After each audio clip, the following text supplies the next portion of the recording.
ये किलर इस लड़की को किडनैप करके इसको तेजधार नाइफ से काटने वाला होता है, लेकिन तभी वो देखता है कि लड़की ना तो डरी हुई है और ना ही रो रही है। ये देखकर किलर उससे भी बड़े चाकू से उसे काटने का सोचता है। इतने बड़े चाकू को देख लड़की हंसने लगती है, जिससे किलर उससे गुस्से में पूछता है कि तुम क्यों हंस रही हो। जिस पर लड़की किलर को कहती है कि तुम मुझे नहीं मार सकते क्योंकि मेरा बॉयफ्रेंड मुझे तुमसे बचा लेगा। इस लड़की का नाम दामिनी है, जो स्टेशन पर अपने बॉयफ्रेंड के आने का इंतजार कर रही है। लेकिन उसी टाइम एक किलर वहाँ आकर दामिनी के चेहरे पर स्प्रे मारकर उसे बेहोश कर देता है। लेकिन दामिनी के पूरी तरह से बेहोश होने से पहले वो मुस्कुराती है, क्योंकि उसने अपने ब्लाइंड बॉयफ्रेंड को उसी स्टेशन पर आते देख लिया था। लेकिन किलर जब देखता है कि वो बंदा अंधा है तो वो चुपके से दामिनी को उठाकर वहाँ से ले जाता है, जिससे गौतम को थोड़ा शक होता है और वो दामिनी को आवाज देता है। ऐसे ही थोड़ा इधर उधर ढूंढने पर उसे दामिनी की रिंग मिल जाती है, जिससे उसका शक यकीन में बदल जाता है कि उसकी गर्लफ्रेंड दामिनी किसी मुसीबत में है। अब आगे क्या होता है चलिए जानते हैं दोस्तों। तो कहानी की शुरुआत एक सुनसान जगह से होती है, जहाँ इस कहानी का साइको किलर एक लड़की को बिस्तर पर लिटाकर उसके हाथ पैर बांधकर बिना उससे बात किए उसका सर धड़ से अलग कर देता है। उसके बचे हुए शरीर को ले जाकर एक जगह पर रख देता है। सुबह ये मामला पुलिस तक पहुँचता है। पुलिस एक्शन में आती है और सारी फॉर्मेलिटीज को पूरा कर वहाँ से चली जाती है। इसी शहर में हमारा हीरो गौतम भी रहता है, जो देख नहीं सकता, मगर उसे दामिनी नाम की एक रेडियो जॉकी को सुनना काफी पसंद था और वो अक्सर उसका शो सुनता रहता था। दामिनी को सुनते सुनते गौतम को उससे प्यार हो गया था, लेकिन अभी तक ये सिर्फ वन साइडेड लव था। गौतम को अच्छी तरह से मालूम होता है कि कब किस समय दामिनी कहाँ जाने वाली है और आगे क्या करेगी, इसीलिए वो अपने दोस्त राजनायकम की मदद से उसको फॉलो करता रहता है। इसी दौरान दामिनी को फॉलो करते हुए वो एक शादी में पहुंच जाता है। गौतम गाना गाकर उसे इम्प्रेस करने की कोशिश भी करता है। थोड़ी देर में वो दामिनी को प्रपोज भी कर देता है, लेकिन दामिनी उसके प्रपोजल को शुरुआत में ठुकरा देती है। पर गौतम के काफी रिक्वेस्ट करने के बाद दामिनी उसे कहती है कि अच्छा ठीक है, कल मैं एक जगह पर जाने वाली हूँ, अगर तुम उस जगह का पता करके वहाँ मुझे मिल गए तो मैं तुम्हारे प्रपोजल को एक्सेप्ट कर लूंगी, साथ ही मान लूंगी कि तुम मुझसे सच्चा प्यार करते हो। साथ ही उसे हिंट देते हुए वो गौतम को कल का प्रोग्राम ध्यान से सुनने को बोलती है। अगले दिन गौतम पूरे ध्यान से रेडियो पर दामिनी का प्रोग्राम सुनता रहता है। दूसरी तरफ दामिनी रात के समय गौतम का एक रेलवे स्टेशन पर इंतजार कर रही थी, क्योंकि उसे पूरा भरोसा था कि गौतम जरूर आएगा। मगर काफी देर तक इंतजार करने के बाद भी गौतम नहीं आता और उसके बदले वो साइको किलर वहाँ आ जाता है, जो दामिनी के चेहरे पर स्प्रे करके उसे बेहोश कर देता है। लेकिन बेहोश होने से पहले दामिनी गौतम को वहाँ आते हुए देख लेती है और उसके चेहरे पर एक मुस्कुराहट आ जाती है। गौतम दामिनी के पास आते ही उसके परफ्यूम की खुशबू को सूंघ लेता है। गौतम दामिनी को आवाज लगाते हुए बेंच की तरफ बढ़ता जाता है, मगर दिमाग से शातिर साइको किलर बड़े ही शांति से दामिनी को अपने कंधे पर उठाकर गौतम के सामने से निकल जाता है। ये सीन सुनने में जितना अच्छा लग रहा है, उससे कई गुना ज्यादा ही बोन चिलिंग एक्सपीरियंस देने वाला है। खैर गौतम को लगता है कि यहाँ कुछ तो गड़बड़ है, इसलिए वो पुलिस को कॉल करके यहाँ बुला लेता है और जो हुआ वो बताते हुए कहता है कि दामिनी को उसी साइको किलर ने अगवा कर लिया है। वहीं वो साइको किलर दामिनी को एक जगह लाकर उसके हाथ पैर काटने को तैयार ही था कि तभी उसकी नजर दामिनी के चेहरे पर जाती है, जिस पर किसी प्रकार का कोई डर नहीं था, बल्कि वो उल्टा मुस्कुरा रही थी। किलर उससे पूछता है कि तुम मुस्कुरा क्यों रही हो और तुम्हारे चेहरे पर कोई डर क्यों नहीं है। दामिनी उसे बताती है कि आज से ठीक 7 दिन बाद मेरा जन्मदिन है और मेरे जन्मदिन तक अगर मैं गौतम तक नहीं पहुंच पाई तो वो मुझे कहीं से भी ढूंढ निकालेगा। ये सब सुनकर किलर दामिनी को नहीं मारता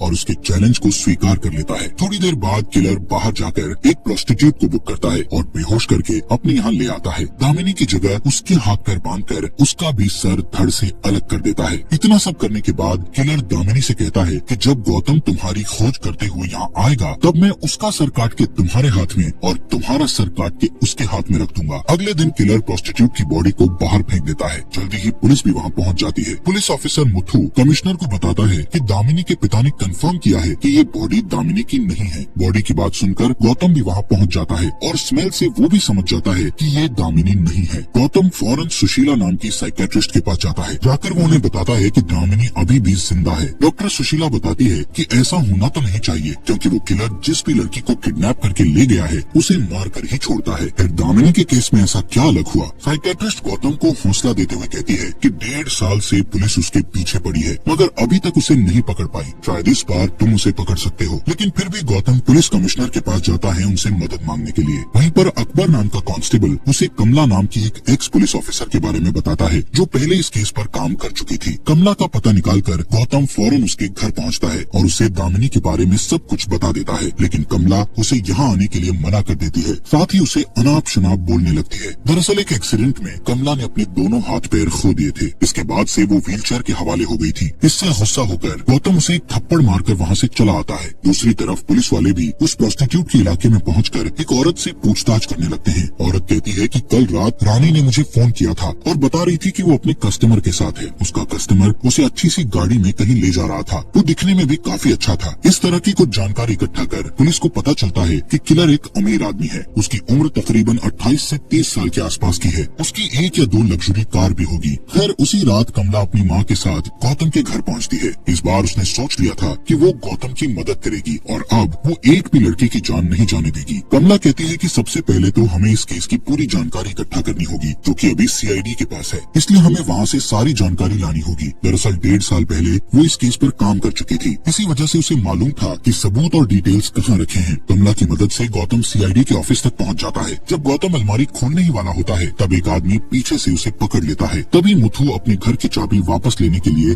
ऑफिस में आता है। मुथु को थोड़ा शक होता है पर वहाँ कोई नहीं था। मुथु के जाने के बाद हमको पता चलता है कि ऑफिस में दूसरा इंसान अकबर था और उसने ही उसको छुपा दिया था। कांस्टेबल अकबर गौतम की मदद करते हुए सभी डिटेल्ड पेपर्स की जेरोक्स कॉपी उसे दे देता है। खैर डिटेल्स को घर ले जाकर जब कमला उसको स्टडी करती है तो उसे पता चलता है कि अब कुल मिलाकर 14 लड़कियां गायब हुई हैं। उनमें से 4 तो प्रोस्टिट्यूट हैं और बाकी सभी लड़कियां अपनी फील्ड में काफी सक्सेसफुल थी। इसी तरह जो लड़की किडनैप हुई वो दिन दहाड़े रोड से गायब हो गई। गौतम पुलिस की टीम के साथ सभी विक्टिम्स के घर जाकर किडनैपिंग के बारे में पूछता है। सभी का कहना था कि घर लौटते वक्त रास्ते से उनकी बच्ची गायब हो गई थी। ये सारी बातें सुनकर गौतम हर जगह पर जाता है जहाँ इन लड़कियों को आखिरी बार देखा गया था। गौतम नोटिस करता है सभी क्राइम सीन पर एक चीज कॉमन है, जो कि एक डस्टबिन था, जिससे गौतम और कमला समझ जाते हैं कि जब वो लड़की अपने घर वापस जा रही होगी तो उन्हें डस्टबिन के पास जरूर कुछ दिखा होगा। इसलिए वो अपनी गाड़ी को रोककर उतरी होगी। पास ही खेल रहे बच्चों से पूछने पर उसे पता चलता है कि हमारे बच्चे ने रूपा नाम की लड़की के हाथ में एक पपी को देखा था। इस बात से गौतम और कमला प्रेडिक्ट करते हैं कि पहले किलर एक क्यूट से पपी को खरीदता होगा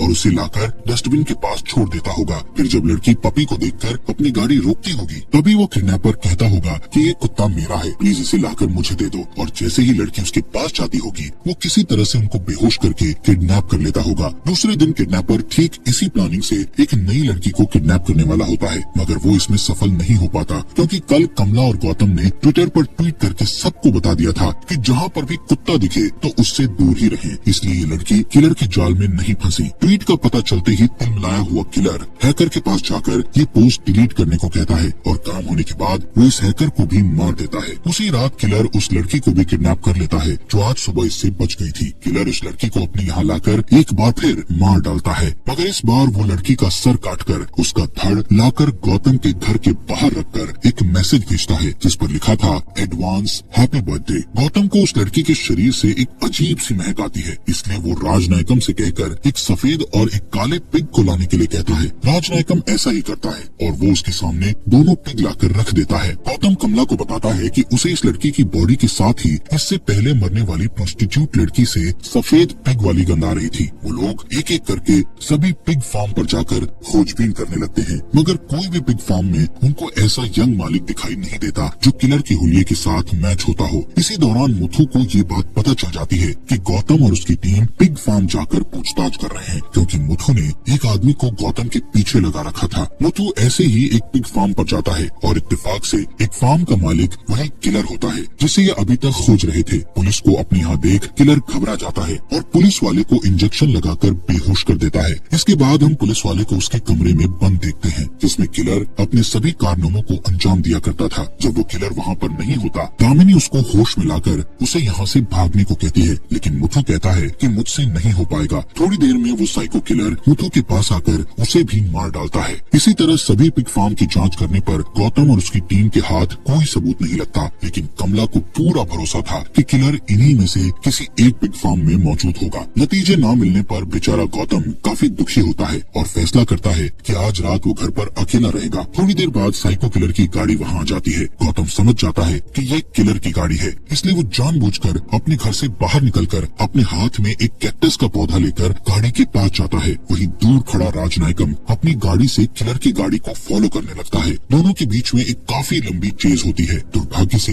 राजनायकम किलर के हाथों मारा जाता है। किलर राजनायकम के फोन से गौतम को फोन करके बताता है कि मैं दामिनी को उसके जन्मदिन वाले दिन मार डालूंगा। गौतम को अगले दिन राजनायकम के बारे में पता चलता है। ये सुनकर वो बहुत दुखी होता है, लेकिन राजनायकम उसकी आंखें था। साथ ही एक सच्चा दोस्त भी। पोस्टमार्टम करने वाले डॉक्टर गौतम को उसका सामान देते हुए उसे बताते हैं कि किलर उसकी दाहिने हाथ की छोटी उंगली को काटकर अपने साथ ले गया है। ये सब देखने के बाद गौतम कमला और उसकी माँ को कहता है कि वो अब और किलर के पीछे नहीं भागेगा। इस बात से कमला काफी नाराज हो जाती है और कहती है कि अगर तुम्हें इतनी जल्दी हार माननी थी तो मुझे क्यों निकाला अंधेरे से बाहर? क्या जरूरत थी मुझे उम्मीद देने की? सब मेरी गलती थी जो तुम पर भरोसा किया। अगर उस समय मैं कॉलेज की सीढ़ियों से नहीं गिरी होती तो आज मैं ये केस अकेले ही सॉल्व कर लेती। ये कॉलेज वाली बात सुनकर गौतम और कमला सीधे उस कॉलेज में जाकर पूछताछ करते हैं जहाँ कमला 1.5 साल पहले आई थी। दरअसल यहाँ एक स्टूडेंट का भी मर्डर हुआ था। उसी सिलसिले में कमला यहाँ आई थी। सीसीटीवी फुटेज की जांच करने पर एक सस्पिशियस आदमी दिखाई देता है जो अपना मुंह छुपाए हुए बैठा था। कमला और गौतम दोनों फौरन प्रिंसिपल से मिलते हैं। उनसे पूछते हैं कि ये कौन व्यक्ति है जो इस वीडियो में आपके बगल में बैठा है। प्रिंसिपल उन्हें बताते हैं कि मुझे ये तो नहीं मालूम कि वो आदमी कौन था, लेकिन इतना जरूर कह सकता हूँ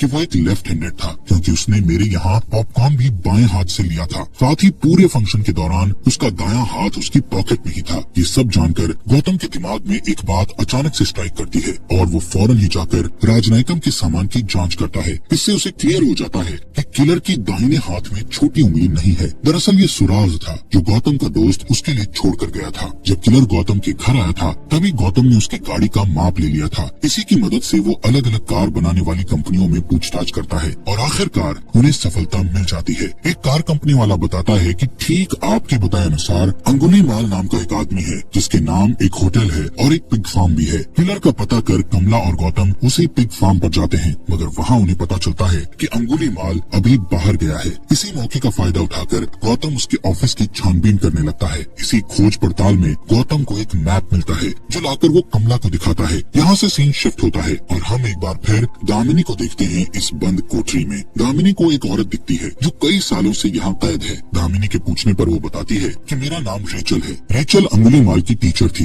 अंगुलीमाल एक अनाथालय में बड़ा हुआ था। बचपन में रेचल ने किलर को सजा दी थी। उसी का बदला अंगुलीमाल आज उससे ले रहा है। दूसरी तरफ कमला मैप पर माचिस की तीलियां लगाकर गौतम के लिए मैप को समझने में आसान बना देती है। गौतम भी उंगलियों के सहारे मैप को याद कर लेता है। गौतम और कमला ठान लेते हैं कि ये दोनों जाकर दामिनी को वहाँ से छुड़ा लेंगे। कमला दिशा बताती है और गौतम ड्राइविंग करता है। अंगुलीमाल दामिनी को एक जगह लाकर एक कुर्सी पर बैठा देता है और उसके सामने उसकी टीचर रेचल भी होती है। असल में अंगुलीमाल की बचपन में जो घटना हुई थी उसको रिक्रिएट करता है। उसकी टीचर रेचल ने उसे बचपन में मास्टरबेट करने के लिए सजा दी थी। उस दिन टीचर रोज उसे 60 बार मारा करती थी। अंगुलीमाल अपने टीचर के सामने गिड़गिड़ाने लगता है कि टीचर मुझे माफ कर दो, मुझसे गलती हो गई।